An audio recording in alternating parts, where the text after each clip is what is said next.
Hey everybody, Pat, we just got a chance to hear your newest talk about the 6 types of working genius, and it's so fun to get to engage with. And we have Krista here, and we're gonna have a great conversation about this book, about the model, about all the things that you've learned in writing it. And we have some questions that when people signed up for this event, they got to submit. We've got a bunch of stories we're gonna tell, and all in just a few minutes. So Pat, of course, the author of the 6 Types of Working Genius, and Krista is one of our table group consultants, and there might not be anybody on the planet who's used this more out in the world with teams and leaders. So we're gonna just dive right in and talk about this book and this model. So you talked about this in the speech, that this is a bit different in that you first came up with the model and the assessment, and then 2 years later, you have the book. And I'm so curious, what are some of your favorite insights that you were able to put in the book from having hundreds of thousands of people take the assessment, from being able to certify people, from starting this Working Genius podcast? You've had 2 years of rich insight about Working Genius. Any favorite things jump out to you? Wow, there's so many. It would be hard to narrow it down to, but the stories we got from readers, or from users, I should say, that took the assessment and told us how it changed their life, whether it's their family or in their church or of course in their business, those things made its way into the book. Yeah. So usually I write a book when I come up with an idea, and then we hear from people later. But because we did the assessment, we got so much feedback from people, and that was able to make its way into my thinking about everything. So there might be a character that was inspired by that. Certainly my experience with my wife made its way into the book, because we got to play with this, she and I, for 2 years before the book came out. So I don't know if there's a favorite one, but of all the books I've ever written, I had more personal experience with material that I got to incorporate in the fiction as well as in the back of the book. And that really comes out. I think some of the stories that I've heard you light up about are stories like Max's story in the Fable, where somebody thought they just weren't a fit, that this job couldn't be a fit for them, and then they discover their genius and kind of light bulbs go off. Hearing stories about people who were going to be fired, or companies that were like, we love this guy or this gal, but we're going to have to let them go because they're not being successful, and then they realized they were in the wrong job because they didn't know their working genius, and that not only saved their job, but it helped the organization and the team. That's one of my favorite things. And one of my favorite scenes in the book is where they take this guy who they were going to probably let go, and they realize, no, you should be in a different job. Yeah. And I love that concept. It's incredible. Now, Krista, you've been part of Working Genius really from the beginning and given lots of feedback, and your insights from being out in the field have informed the book, informed a lot of what we're doing. I'm so curious for you. You've sat with teams not only through a pandemic and through the Great Resignation and all of those things. You've been with teams for years and years and years. And I'm curious, and I think people would love to hear, what are some of the problems that teams are facing that Working Genius is helping you be able to address? Burnout. I would say turnover is another big one. And so they've got new teams forming, kind of becomes the opportunity when they realize what's at stake if we don't get this right this time. So those are often the problems that they're talking about. And even just, we're going through the fog of what is this new normal, what does this new work environment look like, and we have to be really productive, probably with less right now. And this is helping teams move forward through that fog. A woman came to me right after my talk today and said that she works with nurses. She consults in healthcare, and she said this is going to allow them. They have nurses that are kind of burning out, but they don't know why. And she said, I realize we're not thinking about their working genius. We think a nurse is a nurse is a nurse, but there's so many different ways to go about it. And she says this is going to allow them to help their people live into their genius and understand the variety of ways to do a job versus cookie cutter and making them work inside the box. She said, I can already see how this is going to avoid us losing nurses who just need to be understood and being given permission to use their genius. Okay, so I'm going to click into that a minute. When we asked people to register for the event, they were able to ask you a question. And we got a question from a dentist office, and I didn't know you were going to make this reference right here.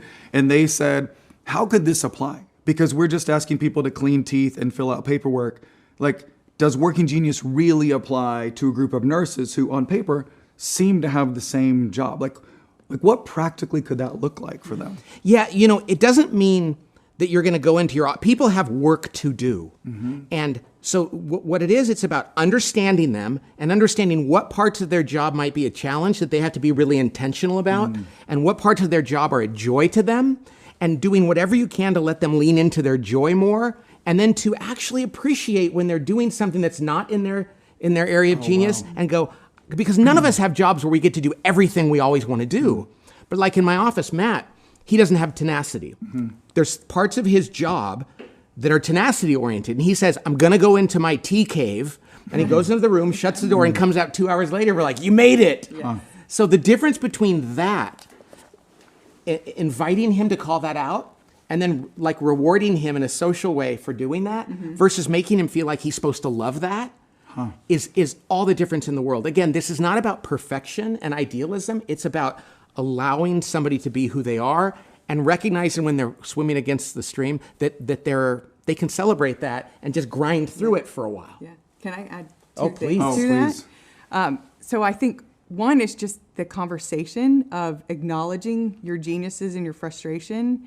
And then if we think beyond the workday, if a manager was interested in you being happy and what brings you joy, like how can you lean into that even outside of work hours? Because as you said in the speech, we have a third of our day at work, a third outside.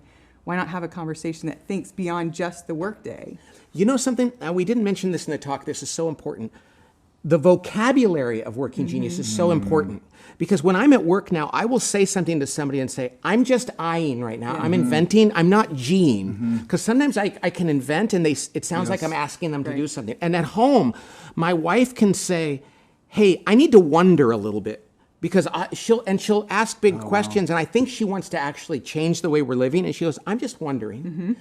Or she'll come up to me and say, I know you're not an E. I need your E right now. And it allows me to go, okay. That's so good. And it's so much better, because what she's saying is, I know this isn't your favorite thing, but I need it. And now I can actually prepare for it. Where in the past, she would say, can you do this for me? And I didn't even know why it frustrated me. And I'd feel guilty, and I'd probably be more likely to get grumpy. So the vocabulary of saying, we're doing some E kind of work right now, and we need you to live in a place that's outside of your genius. Or she'll say, Pat, I have some I stuff for you to do. And I'm like, ooh, good. This is so exciting.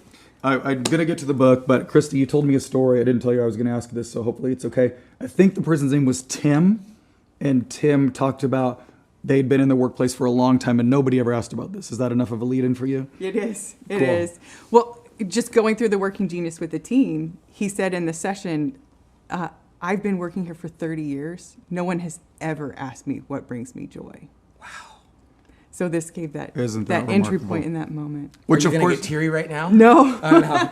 I might. But that's one of those things you're like, oh my gosh. Right. And you know something? I used to think that's just a tragedy. But if they actually do that, even after 30 years, it's like, well, at least it happened now. Yeah. At least it happened now. We didn't have a model for it before. Right. We would have said, oh, what brings you joy? Oh, my children, or being outside, or... But what about what you're doing? About your work. And you know, I want to say this, Bo, which is really important, because people often ask, what's the difference between Myers-Briggs and DISC and all those other things? This one is so tangible. Yeah. It's like, what do you actually like doing?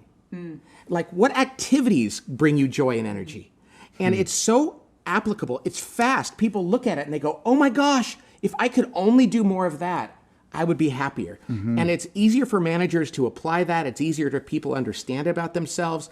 So what we found is that the speed from making the realization to actually applying it in your life is so fast and so tangible. And I think that's one of the things that's really powerful about this. It's applied to how we get work done. Yeah. And how we overcome those frustrations with having to collaborate to get things done too through other people. And I love all those other models, but sometimes it's like, I'm an ENFP in Myers-Briggs.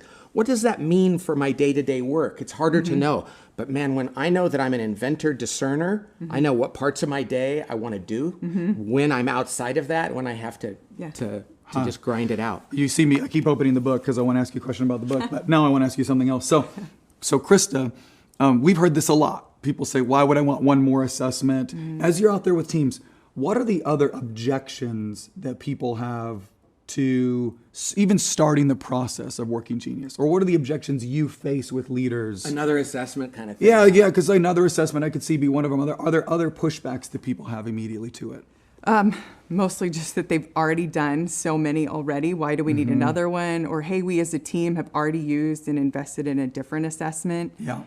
But now talking through, how does that help you get work done? How does that help you collaborate differently and minimize confusion and increase productivity? I think the fact that this is just 20% personality, 80% productivity tool, talking about it being a productivity tool and helping the teams achieve more results, that really helps. I love to anticipate people's objections on things. And like for years, I've been doing offsites with executive teams. And from the very beginning, I'd go to the CEO or the leader of the team and I'd say, you know those touchy-feely offsites where you go away and 2 days later you've lost 2 days and everybody's like, it's kind of embarrassing. We hate that. Yeah. And so what I like to tell people is, you know what, this assessment, it takes 12 minutes to complete it. And 15 minutes after you get your results, you're going to immediately see the benefits. And so I like to explain, because I know what it's like to take this assessment like an ink block test, and it takes forever. And then the results are like, I don't know what I learned from that. So what I like to do is just say to somebody, here you go, just do this for 12 minutes. And they look at it and they go, oh yeah, I need everybody on my team to know this. Because I can immediately see what we would do differently.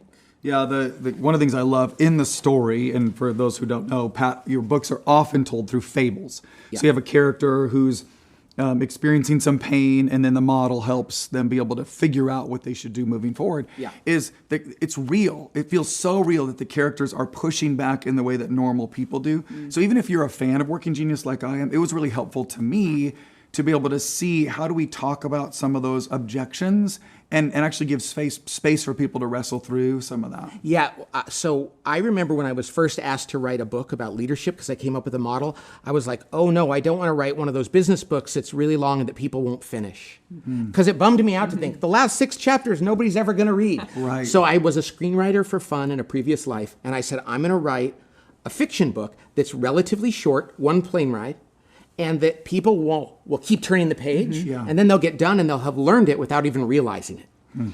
And so that's what I tried to do here. The other thing is, my favorite thing in writing is dialogue. And when I wrote screenplays, I wanted realistic dialogue. Because you've seen a movie where you're just like, nobody talks like this. Yeah. I love the ones where I go, oh my gosh, that's exactly how people are. So dialogue is really important. And so what I try to do is make these characters raw and real. And I like when they say things to one another that the reader is thinking. Yep. And oftentimes I'll go back and I'll edit it, and I'll think, oh, I need to edit this. And I'll go to the next page and I'll have addressed it there. Yeah. So I want people to go, yes, I worked with that guy, or yes, that's me. And I really love it when people will resonate with a character who's very flawed, and they'll go, oh, I saw myself in that person too. Well, let's talk about that. So one of my favorite sections, I'm on page 75, the title of this chapter is Cranky Trigger. And as I read it, I really resonated with it, that this leader is facing a difficulty, and it's not only affecting them, but it's affecting their family. They have the frustrations that you talked about yourself, that there's parts of work that they really enjoy, but so much of their energy is being defined by the parts they don't love. Right. And they feel frustrated and cranky about that. And after you shared in the speech, it sounds like a lot of that was pretty autobiographical. Did you also feel that same pressure at home, at church, as you volunteered, about not knowing, your geniuses and what was really needed there? I think that what I felt was I should have been happier in work, because I worked with great people and I loved the nature of what I did, and I didn't understand why. It wasn't quite as pronounced as it was here, because I really wanted him to have, there was something to lose, which was his wife's patience and the patience of the people around him. So I could definitely relate to that. But I was puzzled by my own dissatisfaction.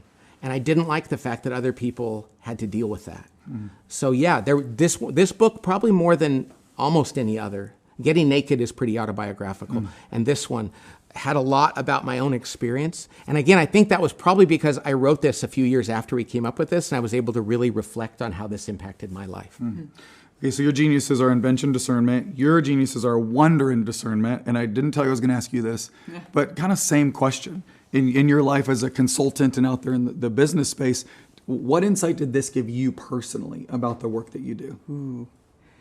I think it explained that lack of confidence that I've heard for my whole career as feedback. Like, show up as more confident, build your confidence.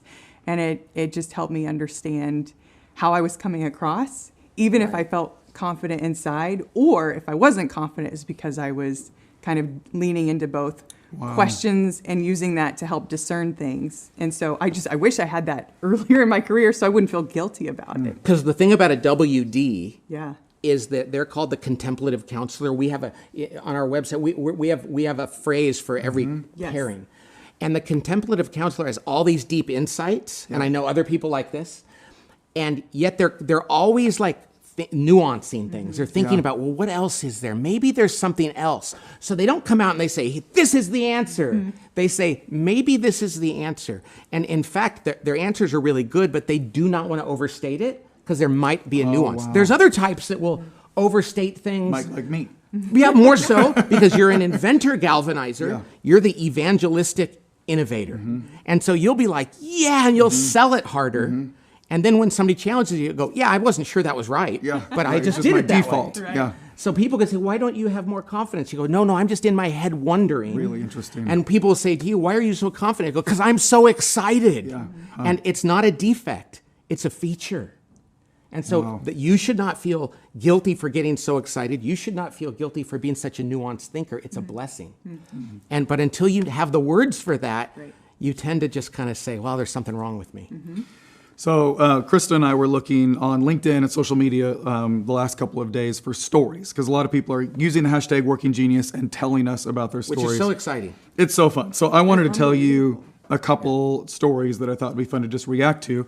One person, Jennifer, has the geniuses of wonder and discernment, and we'll share that story with you here. I'll just read a little snippet of it to you, Pat, which is, she shares that discovering her geniuses or wonder and discernment made me feel less guilty about my love of brainstorming and more aware about how I could best help the team I lead. Now, I love this part, now I look for ways to identify high-level opportunities and problems with greater joy and feel less judgment when I need to empower the team around me when it's time to really get things done.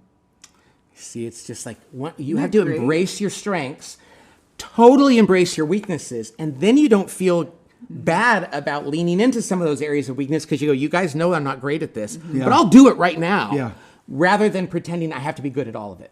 Yeah. Or that other people love it and you shouldn't feel guilty about asking for their help in that area. So we want to hear other people's stories. Keep sharing your stories. We love this. Here's Bradley shared his geniuses of enablement and tenacity. So, my working frustrations. Yes. So he shares really poignantly. I'm just going to skip to the middle of what he posted. It's a painful process for me. I've always felt like something was wrong with me, and I was letting my team down by not adding value to our brainstorm meetings.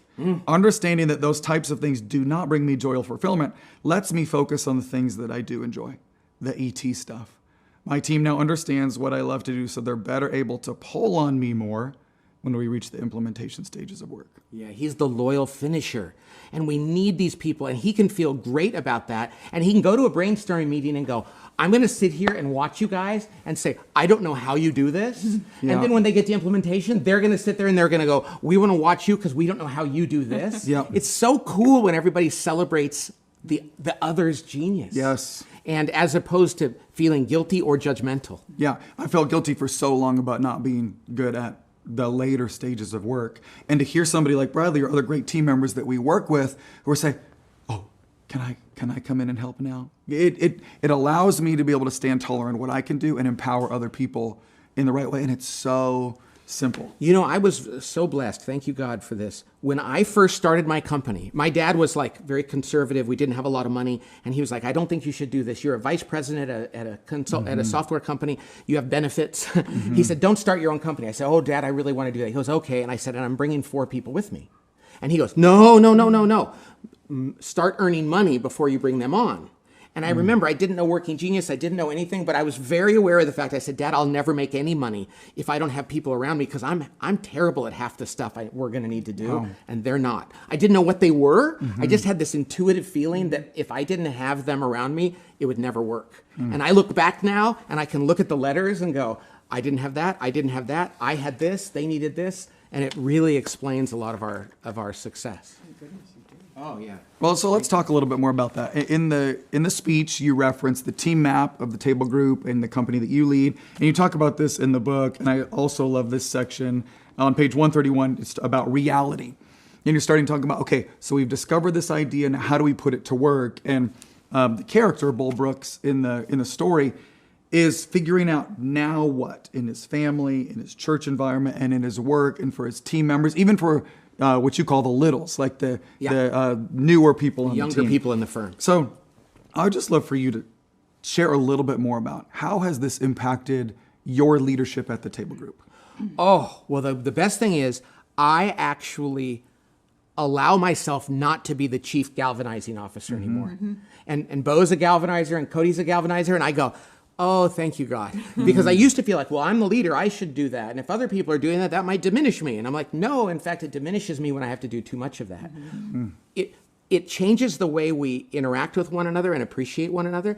It changes the way we give each other feedback, because in the past it felt judgmental to say, hey, this is not your thing. But now it's in their best interest to go, hey, so Matt on our team doesn't have any invention. So he's my son. Mm-hmm. He's a wonder and discerner, just like you. And he'll go to a meeting and he'll say, Dad, that's not a good idea. And I'll be like, well, what do you think is better? He goes, I don't know. I'm not an inventor, but that's not. That would have been kind of annoying in the past. Right. And like, he's like, no, my genius is thinking through it and giving you feedback. I wish I could do what you do. I can't. And now I can go perfect. So it allows us to staff things differently, not worry about what your job title is, and utilize everybody's gifts regardless of what their job description says they're supposed to do. I'd love to hear if you have a favorite story or something that jumps out to you about how a team has applied this. In the book, not only do you get to hear, this leaders team and their church environment and their home, but also then the work they begin to do with others. And there's just examples that I feel like people can really, really cling to. Is there a favorite story? And I know favorite's a tough one, especially for a WD. Okay, can you pick a favorite? Pick a story out there to share with us about. That one or that one, maybe that one. Well, one of the immediate impacts that we see with every team is to their meetings, when they can apply this to meetings. So whether it's the shared language, like you said, or what the purpose of the meeting is really significant. One CEO gave the entire organization permission to decline a calendar invite if it didn't have the stage of work or the required geniuses for the meeting. Now that's beautiful. It's like, is this a meeting in the beginning? A WI? We can actually we're having a conversation, and I do it at home too. Laura, is this a WI conversation or is this an ET conversation? Because we want to let people know how to show up. Right. And what does the work require, even if it's neither of our geniuses. Exactly. And if we're all about minimizing confusion in the workplace, so that we can increase morale and productivity, it's such an easy, simple tool for us to minimize confusion in a conversation in an instant. And there's so much frustration when you go to a meeting and nobody quite knows what stage of the work you're in. Right. And so one person's talking about, well, we have to land this plane and be realistic. And another person's like, we're missing a big idea that we should be brainstorming about. And it's so great to go, time out. Can we just decide where we're at and let everybody adjust? Yes. That's my favorite question, is to what does the work require? That's great. And then now we have a map so we can align around the genius that the work requires. I'm so glad that so many consultants in the world are doing what you're doing and bringing that to people. Yeah.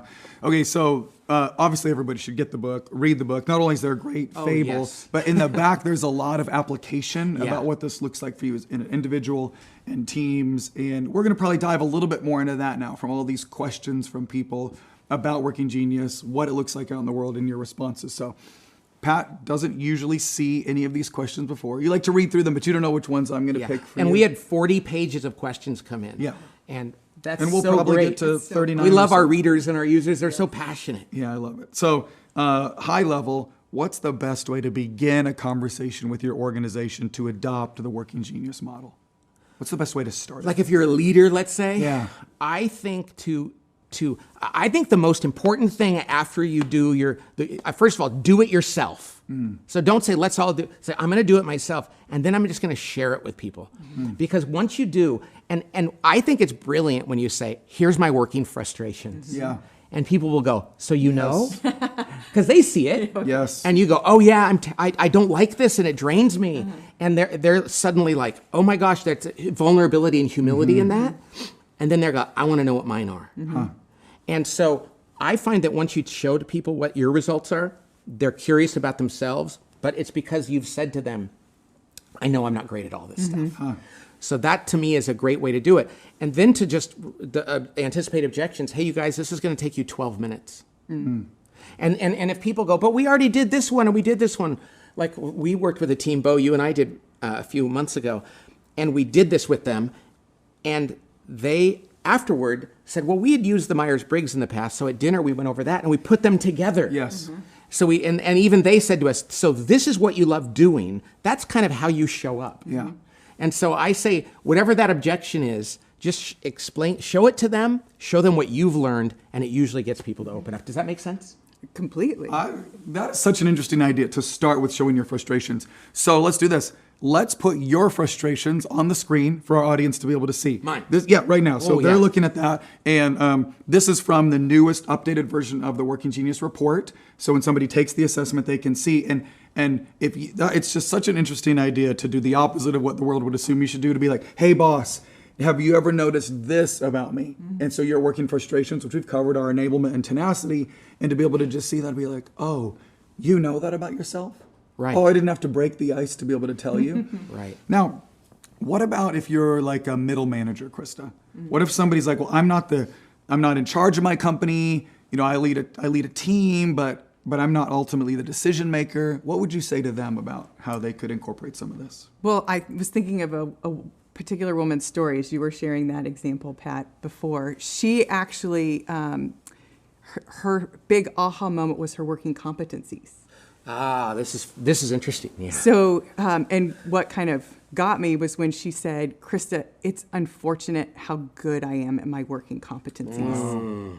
So you, Pat, unpacking how that can be the silent joy killer at work and draining, she then went and taught her manager the model, like laid out the model for him, asked him to guess what her geniuses were, and then turned that into the conversation around, these two are my geniuses, but I don't actually get to use them here, and I've been here for 14 years. But here's the thing. The next step for her was actually tying it to the organization's objectives and what goals they were trying to accomplish. So she had picked out a project that had gotten stuck, and she was like, what if I tried to lean into my genius of galvanizing for the first time and try and get a few of these projects unstuck, and I go and I help this team. So it just got to be part of what she was already doing, job crafting a little bit without having to change a title, without having to roll this out to everybody in the organization, but it created a lot of curiosity. That's so neat. You know, in our organization, we had two things that were going on, and it was about competencies. Yes. So galvanizing is a competency for me, and for Tracy, tenacity was a competency. And since nobody else had either of those, everybody would turn to us and go, well, I guess you're going to have to do it. And so we were spending most of our time in a competency. It wasn't giving us joy and energy, but it was satisfying a need in the organization. And Tracy was like, you guys, I've been doing we never let her live in her genius because we needed her competency all the time. The same with my galvanizing. So sometimes we think, well, you can do it, but all of us need to get joy and energy from our work. And if we're doing nothing in our area of genius, it's going to be a burnout situation. And you're not going to know why. Right. You're like, but I'm good at this. Yes. I was pretty good at those things. And I would still get grumpy. And people go, but you're good at it. And I'd get mad. I'm like, don't make me do it. Yeah. Okay, so I want to hear you say, if the audience had one next step, like what would be the one thing for them to do? And I'm going to want to hear you talk about like any last thoughts or highlights. But before we do that, just want to make sure everybody knows you can go to workinggenius.com. Take the assessment. We talk about this stuff all the time on the Working Genius podcast to get into the layers and intricacies of teams and meetings and marriage and discovering your type and the downsides of each genius. We just get to talk about these things all the time. And I hope it's so helpful for you and for your teams. But Krista, we've heard a lot today. If somebody was going to go do one thing, what would be the one thing you would say to do?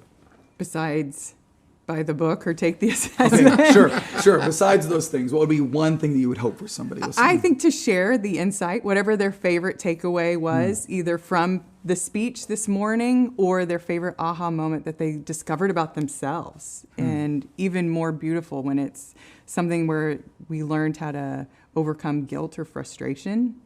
And it just helped us reframe what we've been feeling or experiencing in our life. So I think that just creates a really great dialogue that would generate curiosity and others wanting to understand more, not just about you, but really even for themselves too. Cool. What would you say to that? Well, and I want to just build on that, and it's so fun to see people that are married or friends or coworkers be so excited to understand. St. Francis of Assisi once said, "Seek to understand people more than to be understood." And it's so fun to understand people and to go, "Oh, now I get it."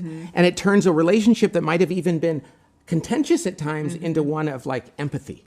So I love it. Share who you are with others. Oh, man. And my close to this is this. I remember as a kid thinking, wouldn't it be great if someday I could do work that was actually something I loved? And everybody says that, you know. But I didn't know how to go about that. And I felt like that was a luxury. Like, well, and my dad, God rest his soul, used to say, Pat, if it were fun, they wouldn't call it work. And now I realize that that's not only a luxury, it's something we're meant to do. We didn't get these gifts to not use them. We are meant to, and we should feel like it's our duty to discover our gifts and to put them to use, because it gives us joy and energy, but it makes the world better because we actually get to serve them being the best version of ourselves. And so that's my thing. It's like, don't think that you're not entitled to this. You're actually meant to use these gifts. So It good. triggered one more. The most powerful next step that I've heard was someone went and actually apologized to a colleague. Wow. Because they realized, I immediately understood my bitterness and I owe you an apology. Wow. Right. So I would say that was the most powerful one. If someone had an insight around that you could actually realize, I was judging someone pretty harshly, but now I understand they've got a genius that's actually in my frustration. I should actually be collaborating with that person in a whole different way going forward. This takes guilt and judgment and turns it into empathy and understanding. That sounds soft, but there's nothing more important in any kind of relationship. And so that's probably the thing that I'm most excited about. That's so fun. Well, I've learned a ton sitting here with you all, and I can't wait to see the next few layers of Working Genius uncovered, and can't wait to hear everybody's stories out there in the world. Thank you, Pat. Thank you, Krista. Thanks. God bless everybody.